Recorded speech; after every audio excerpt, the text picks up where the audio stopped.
My practical tip for survival is to blag your way in to everything and everywhere and convince yourself you can do everything. Learn how to make a packed lunch. And keep going. Plod on. Eat properly, watch TV and smoke weed. Take lots of photos to document your work so that when you're having a bit of a shit day, you can go back and think, oh, actually I did that really good thing. Find out how you describe your work in a way that is really meaningful and is in your own voice. There's lots of different levels of success, and don't think that yours has to be the same as somebody else's. I think when things are going well, they tend to have their own synchronicity about them and a mysteriousness to the creativity. So trust that. I'd say there's a lot of trust involved. Keeping pushing and keeping hoping that something will come through.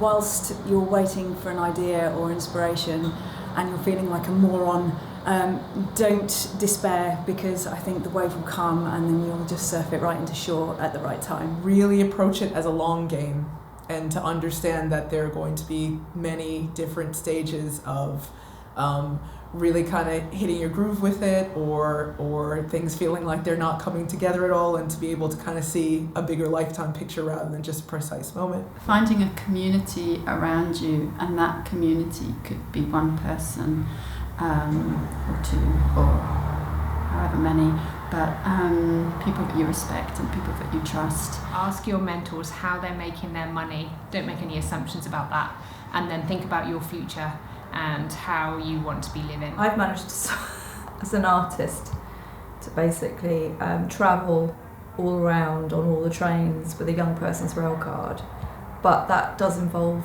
forgery.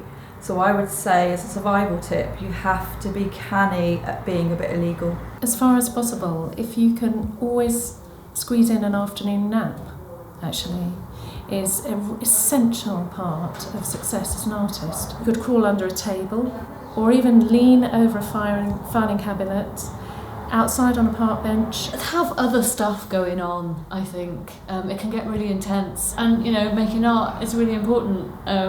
But, having other things that make you happy. Be open to doing lots of different things and seeing them all as part of a creative life. And that's meant that I've survived. I don't have a diversified income. I have a single income, which is making performance art. So that's a risk, especially as you get older and you can no longer fit yourself in a suitcase and leave yourself in the street. You can't do all that crazy stuff that you used to do.